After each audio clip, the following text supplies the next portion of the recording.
I don't believe that there's going to be millions of people getting $25,000 and pushing up home values like crazy. I just think it's a tactic for an election cycle.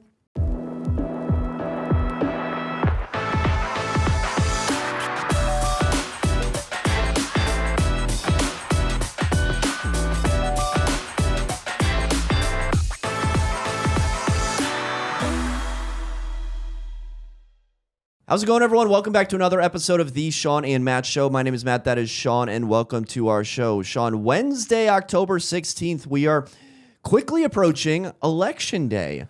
And so what better time to talk about the election and the housing market? Because we have two candidates that are saying two different things, and they both have specific policies and plans in place to help, allegedly, the housing market. And we're going to get into whether we agree or disagree with the proposed plan. Shawn, let's start with maybe the first thing is that whenever there's an election, and we're not talking county, school board election, we're talking about the big boy, or in one of them, the big girl, right? The Kamala Harris. Boy, big girl, yeah. Boys and girls, women and men. So whenever there's a big election, there's a lot of indecision, okay? Yeah. And so there's a lot of maybe first-time homebuyers that are considering purchasing and maybe even considering delaying their purchase until after the election to maybe see which candidates' housing policies might benefit them. Whenever we come up to this period, you get calls, I get calls. Hey, the election's coming up. I really don't know if I want to sell right now. Hey, the election's coming up. I really not sure if I want to buy right now. What would you say to those people out there who maybe they're thinking about buying before the election, maybe they want to do it right after the election, or they want to wait until the new year? What's kind of the thought process when you have an election like this? I don't let the election kind of decipher whether to buy or sell. I don't think it has that much of a direct effect on the real estate market. Now, in our area, maybe a little bit more than most, because there are so many contractors and so many government employees in the DC market that maybe it does directly affect our area a little bit more than maybe somebody else. If your job is literally up in the air and you're not sure if you're going to be here depending on, which team is in town. Yeah, I mean, that's the problem is you don't buy or sell right now if your job is dependent on your situation. That may be the obvious That's the one. obvious, right? But a lot of people maybe think that it's like the house is going to disappear if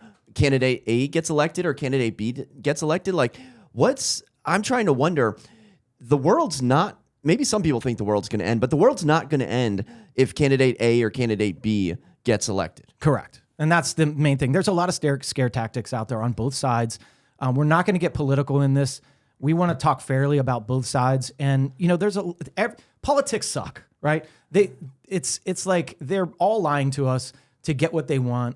They're all funded by big donors, not by us. So, we as a country have to come together and decide which one is the best for us. And so, you have to be careful on if you do have a job that is directly reliant on the government.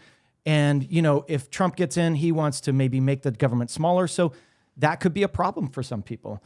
Maybe the Democrats want to, expand the government more. So that might be good for the government locally. For housing locally. I don't know. But from my experience in the last 21 years and over elections, I haven't seen like this huge uptick or huge downtick of inventory based on elections. Maybe I haven't paid attention, but I just haven't seen that craze or anything happen like that. And it's so hard to pinpoint one exact factor. Like maybe we could do it for Amazon HQ2 here in the Arlington, Virginia area. But, if you want to take October and November stats every 4 years, it's going to be really hard to comprehend how much of that's a direct impact from a federal election. Yeah, because if you think about it, the amount of people in this area that are always looking to buy just sucks up all the inventory. And we were afraid of that at certain instances, like when Amazon announced, things went crazy, but we never see a huge flood of inventory, even when there were huge companies getting out of the area and they were selling off everything. And we were like, we just sucked it up. Any sales were gone. It didn't really have a huge dramatic effect on us. So locally, I don't think it's going to have a dramatic effect either way. I'd say that if you are linked to the government and you're in fear of losing your job, then naturally don't buy, don't sell, right? Like make the right decision on that. And let's see how it all shakes out. So if you're a buyer, I kind of see it as an advantage if you're not, directly involved with the government, because what is everyone doing? Do the opposite. That's usually my whole thing. What's everyone doing? Do the opposite. So if everyone is like, oh, I'm not sure, I don't think I'm going to get into the market, well, it means less competition for you, 100%. Less multiple offers. It means maybe sellers, maybe homeowners out there that are already on the market, maybe they're not getting the traffic that they want. So go after those properties that have been sitting on the market for 30 some odd days. And, if you are looking at selling, I would think, strategically. So, do you want to list the week of the election? I don't know. Probably not. And then you come up on Thanksgiving, soon thereafter. So that's when you need to have a conversation with your real estate professional to figure out the strategic timing of it. Shawn, we see it every single year. Properties come up for sale like July 3rd, like December 23rd. Are these really the best times to be selling? Like, all right, swallow a week, burn a week, and figure out a better game plan than listing January 1st or listing on, some massive holiday. Exactly. The thing that pushes real estate more is the seasonality, the holidays. We all know that spring is best. Fall is pretty good, but not as good. Winter is slow.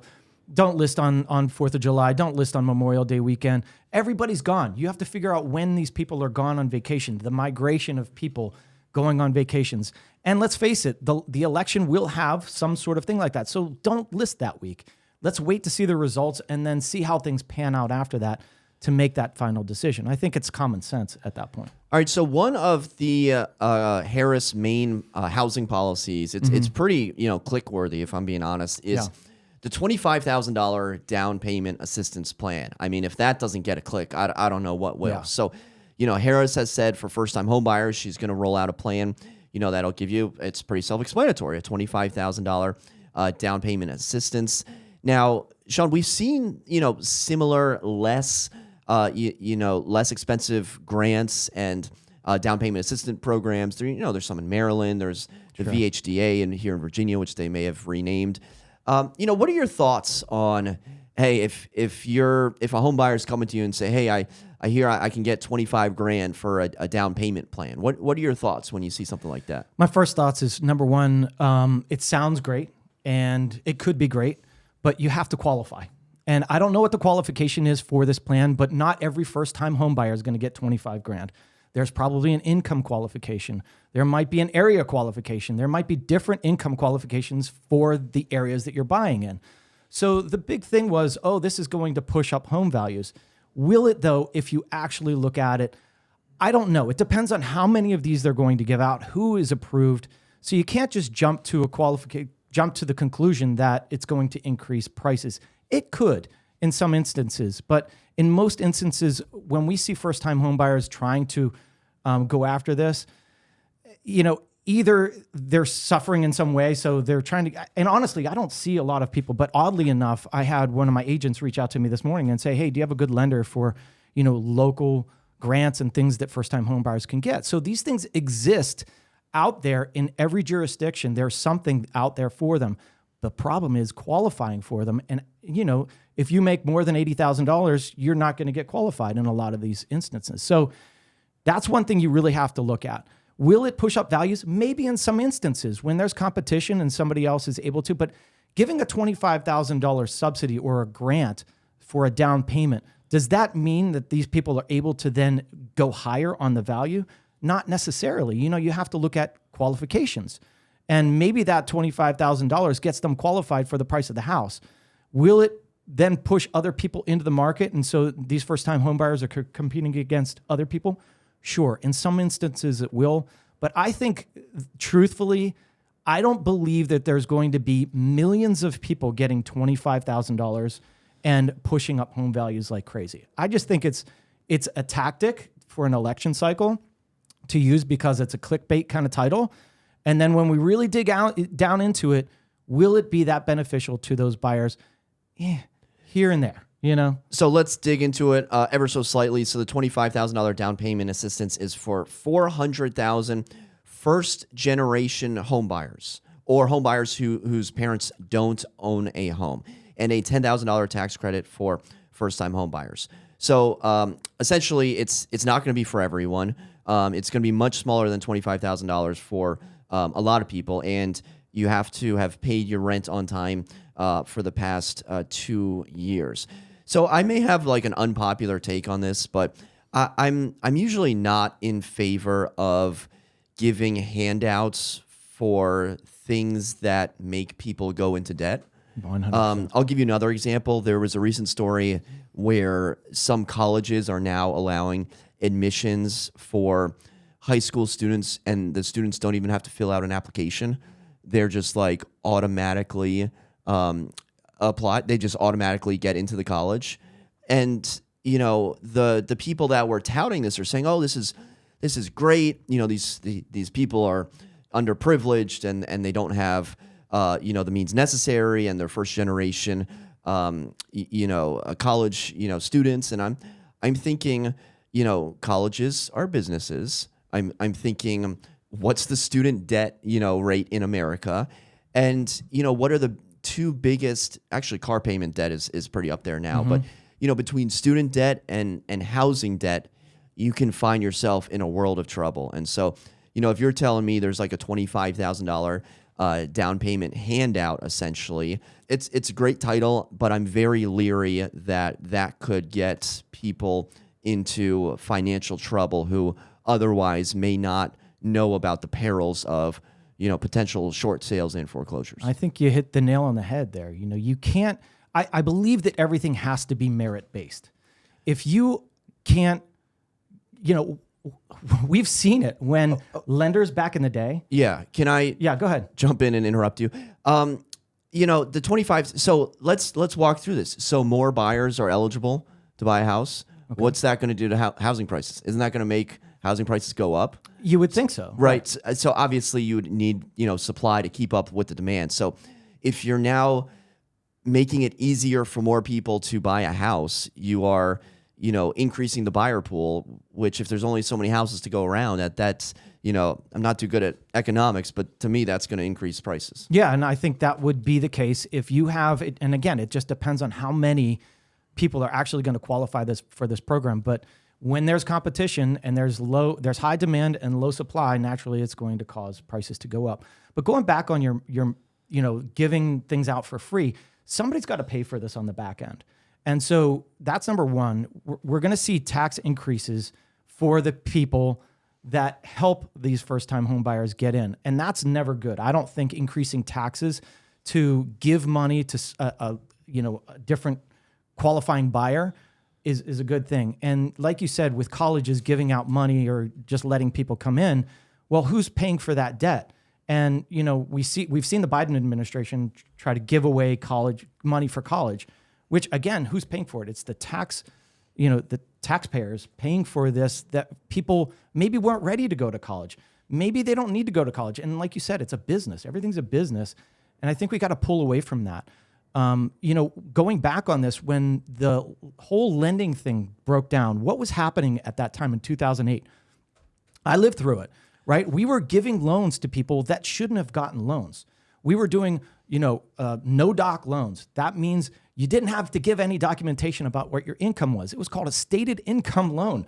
Stated income, I make $240,000. Hey, you can buy the $600,000 house. And guess what happened? People got foreclosed on, and it started this whole cycle, and that's what caused our whole problem in the beginning or at the end, right? So we do not want to go down that same road. So I don't think giving things to people is going to have a good solution. I think, you know, helping them in some other way could be beneficial. How that is, I don't know. But giving money to people, in my opinion, isn't the greatest. And, you know, I've seen this happen where people were given grants or given, and still they couldn't afford it. And it came down to foreclosures. And then they had to give the grant back. It's ugly. Yeah, if you need money from the government to, you know, go into debt by $300,000, like if you need money to go into debt, you know, maybe it's time to save up for a couple more years. Yeah. All right, we've talked about a Harris policy. Let's talk about a Trump policy, Shawn. So Mortgage rates are obviously a big concern for home buyers today. Harris hasn't addressed this directly, but Trump has linked mortgage rates to domestic energy production. Okay. Is Trump's strategy of lowering energy costs likely to impact inflation and mortgage rates? Basically, how realistic is it for either president to bring down the mortgage rate? And, how much power does the president really have to influence the Federal Reserve and the broader mortgage market? Oh, geez. I mean, this is getting out of my realm a little bit here, but I'm going to take a stab at it. But why did interest rates increase over the last couple of years? I'm going to say inflation. Inflation. And why did inflation happen? Because of government spending, because of the pandemic. So what did we do? We gave money out. That's increased debt. That gave people more money to spend, and that reduced the value of the dollar. So by reducing the value of the dollar, then inflation goes up, okay? That's the basics from what I know, okay? I'm a real estate agent. So now if you... By the way, sorry, are you on a roll here, or can I interrupt? Go ahead. I was in Mexico City last weekend. Dude, the dollar's strong, man. I'm eating like 7 tacos for like $3, and then I come back, and all my YouTube suggested is like how you're ruining Mexico City by traveling there, and how gentrification is ruining Mexico City. Basically, a lot of Americans are moving from America to Mexico City, and like digital nomads are working there, and apparently like kicking out all the locals. And so now I'm like, man, I can't travel anywhere without having like guilt, like foreigner guilt. Yeah, but think about that. All right, so we're changing Mexico by traveling there, but then we have immigration, people coming here to this country, changing our country forever, right? Well, so it's like... So one of the top comments was like, Mexicans think Americans have ruined Mexico, and Americans think that Mexicans have ruined America. I mean, you really can't win. No, you can't. And with mortgage rates, Jerome Powell. So Trump has said that Jerome Powell will, live out the rest of his term. Will be out the rest of his term until 2026. Okay. By the way, kind of reminds me when like an NFL head coach says, we are definitely not going to be switching quarterbacks. And then they immediately switch quarterbacks. But Trump has said that Powell's going to be, in his current role until it ends in 2026. I don't know if Powell's doing like a good or a bad job. I don't know if you can specifically say that, but there will be potentially a new head of the Federal Reserve in 2026 in the next president's lifetime. So, part of this could be consumer confidence. So when it comes to, hey, should you buy or sell with the election, a lot of it is the indecision of not knowing what to expect, okay? Mm-hmm. But once a decision has been made, okay, Harris wins. All right, now I can do this. Okay, Trump wins. Okay, now I can, move on with my life. A lot of it is just not knowing. Yeah. And I think once you know, then you can have the confidence to move forward, whether that is buying or selling. And then, with mortgage rates, to me, that's not really a presidential thing. I mean, you can, talk about the economy and about, immigration and about spending and about debt. How much power does the president really have versus how much Congress has? Congress has it. And think about the people that have been in office in Congress for 30, 40 years. They're actually the people with the power. The president comes in for 4 to 8 years. And Congress, some of these members have been in for decades, and they're the real people in the end that have the power. But in my opinion, how do you get interest rates to go down? That's what we need. We need interest rates to go down so that we can spur the economy better. In my opinion, by producing something, by getting the economy going in a way that will spur activity and not just giving things away, that is, in my opinion, how you spur things. You get things going, you reduce the interest rates. What makes me angry about our government is that we are $32 trillion in debt. We're who in their right mind running a company would be that far in debt? And who do we owe this to is our politicians. So I don't think either side has been doing good for us in the last, 3-4 decades. They've all been bad for us, to be honest. And now we're in debt from the baby boomers. Each generation, we keep adding debt and keep adding debt. And you can say, yeah, this president just add $3 trillion in this. Well, most of it's debt service now. And debt service is killing us as a country. And so this is truthful stuff. You have to get this in to context, and you have to reduce spending. If you do not reduce spending in the government, you're going to increase your debt, and your debt service is just going to keep going up. And sooner or later, it's going to be too late. And then we're going to see a real devaluation of the currency. And so that's where we have to be careful. We don't want to devalue the currency anymore. We don't want to be downgraded in the world economy. So we have to keep up and up on this. So how do you do that? I believe, we have so many natural resources in this country, but we don't use them as much as we should. If you look at like Saudi Arabia or all these countries, or there's a country over there that is an oil producer, and they're so rich, they're so wealthy. Why is that? It's because they use their natural resources and they sell it to us at a huge price, right? Well, it's because they're sitting on an oil field. They are, but we are too. Alaska is a huge oil field. Now, I agree, yeah, we don't want to screw up nature and all that other stuff, but there are ways to do it. And then fracking is a big political thing. Don't say fracking. This is going to go south very quickly. No, I'm not going to get political. Can we get back to housing? But this is a direct effect on the interest rates, right? So that's how I believe you get interest rates back to normal, is by producing, make America produce something again, and not give away things. And that's kind of how I see it. Okay. I think interest rates are the biggest driver of our number one economy, but housing. And so if we can get a grip back on lowering these, everything's going to go. Lower interest rates, I think prices would go up, which brings us to the next point. Another Trump potential policy is that Donald Trump has proposed reducing regulatory barriers for new housing construction. Basically, wanting to increase the supply, making it easier, tax write-offs, grants, whatever you want to say to make building easier. By the way, we're here in Arlington, Virginia. Trump has proposed reducing regulatory barriers. We just had a big regulatory barrier put back into place, the missing middle plan. Okay, so the missing middle people, they wanted to reduce the regulatory barriers for new housing construction as well.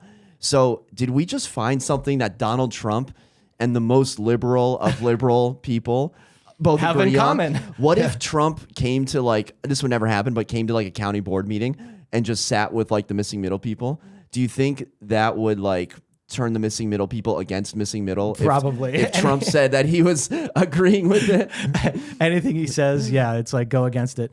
That I guess is a regulatory thing, but it's more code changes, right? So Arlington changed their code, or the missing middle was to change single family zoning. So that's a zoning issue. He wants to do regulatory. We'd have to really dig into that, but we have local laws, right? Like you said, local laws are really going to be the deciding factor. And you can change the federal laws all you want, but when it comes down to local jurisdictions, they're going to have the main control. And so I don't think a lot of those will pass the local areas. The local areas have to change, because the local zoning laws are what stay, right? They're the biggest power compared to the federal. So I don't know that would have a huge change, but I'd have to look to see exactly what he's talking about there. Right, new construction. I mean, they both, Harris and Trump both agree that we need many more housing, much more housing. A lot of it is multifamily, large apartment buildings, but also, new construction communities. And, it has to do with just housing stopping, from 2007 to 2010, just there being a lull of new construction because of the Great Recession. So let's see, we've touched on some Harris. Do you want to do one more Harris, or? Sure. All right, let's do one more Harris plan. So, her plan was pretty similar to Donald Trump's plan. It was to build 3 million new homes, and how the impact, how that would affect the housing supply and affordability crisis. We need it. Yeah, we need the homes. It's again a splashy headline. I don't know where she's getting the $3 million figure for. I mean, I believe it at face value, but you dig deeper and maybe it's true or not. But ultimately it will come down to local governments. And so, how do you incentivize, the builders to build and the local governments to play ball? Yeah, and that's the thing is, it's all it's all good to say we're going to build 3 million homes, but where are you going to build these 3 million homes? Where do people want to live? People want to live around, city centers for the most part, right? In our area, you have to go pretty far out. And so incentivizing people to go further out is what you have, because there's no land here. You can't really build it here. I saw a video about Brambleton, Virginia. Yeah. And it was talking about how walkable it is. I was like, what? Are you kidding me? To Brambleton? Yeah, to what? Have you seen these like China videos where it's, hundreds of skyscrapers that are like deserted? Oh, and yeah. it's like they built this luxury city that no one lives in. That's a really good point. China overbuilt. They overbuilt and they built and they built because they felt like they needed it, and then all of a sudden they couldn't fill them, and now they're tearing them down. So you have to be careful on that side too. Do we need the housing? Yes. How much do we need? I don't know. These are questions that are hard to answer, and the reality is, yeah, we can say that we're going to build 3 million homes, but where are we going to put them? What jurisdictions? What states are going to benefit from this the most? And, we've seen how the transition of people going from, say, California to Texas, how that changed the Texas market. And now people are like, let's move out of Texas.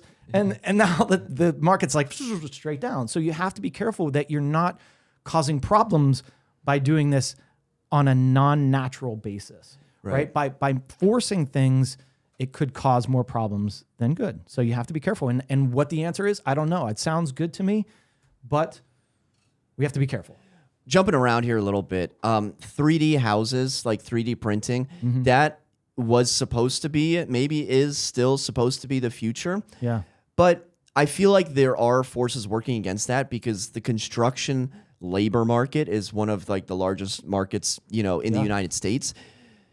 Should we just like kill the 3D printing market? Like, if you start 3D printing a house, why is it cheaper? Well, it's cheaper because you don't need 50 guys, shoveling concrete, into the form of a house, right? And so everyone's talking about, hey, how can we get, more jobs and stimulate the economy? What are your thoughts on 3D printing? Is 3D printing a great thing that'll help build houses faster, or is this a robot just taking people's jobs? Well, I mean, somebody's got to create the robots, right? So it's changing, who's That's creating a good response. to creating, right? So like, will it be good for, to make that actual jump takes a long time, right? We were talking about this how many years ago? 3 years ago. 3 or probably. 4. Yeah. With the first 3D printed house. And now are we seeing any change in that? No, I haven't heard about it since, So to make that change is a long run. But there's a change of what jobs are created, and some jobs go away and some are created in a different sector. So hopefully we're not all replaced by AI, but it's a real possibility. I mean, we were reading that article that you sent to me this morning about, how real estate is changing through AI, and pretty soon maybe we won't be needed anymore because we'll just type it into AI and how should I negotiate this deal? You know what I mean? Like, so naturally everything can be taken over by AI. And maybe we'll just all be working on AI related things. Did you see the Tesla event where they had the robot, and the robot was like telling people jokes and playing like rock, paper, scissors? I saw their rollout of one of the cars, and somebody said it bombed, but I didn't see anything more than that. Yeah. Maybe in the future, there's just going to be a Tesla bot at the open house, giving out cookies. That's and then so our true. job is gone. Our job is gone. The robots got better jokes than we have. It's true. I mean, we can all be replaced. That's the thing is, and maybe the future is better that we're all not working and the robots are working and we just have residual income and we just, I don't know, make money off the bots in some way, right? We don't know. Residual income? Not residual. Is but that like universal income? There you go. Now it's a socialist country. So Shawn's in favor of universal income. Hey, Got you it. never know, man. All right. Before we dive off the deep end here, I think that'll just about wrap it up. Shawn, do you have anything else? No, I mean, what I'll say is politics is very divisive. And no matter what side you're on, politics is tough. And we don't really know. We can guess at what regulation or what change is going to spur the economy. But in the end, we don't know. We have no idea. And, it's just like trying to predict an interest rate change or trying to predict anything. Like, we don't know. We'll just have to see how this is enacted, and hopefully it goes the right way. Whoever is elected president, hopefully they do the right thing to spur the economy make our lives better instead of worse, and reduce our costs. And that's what we're really looking for as Americans. Amen. Well said, brother. All right, that'll just about do it for another episode of the Shawn and Matt Show. If you like this, be sure to hit the thumbs up button, comment down below your thoughts. We'd love to get a conversation going. And for Shawn and myself, thank you so much for watching. Until next time, we'll see you then. Take care.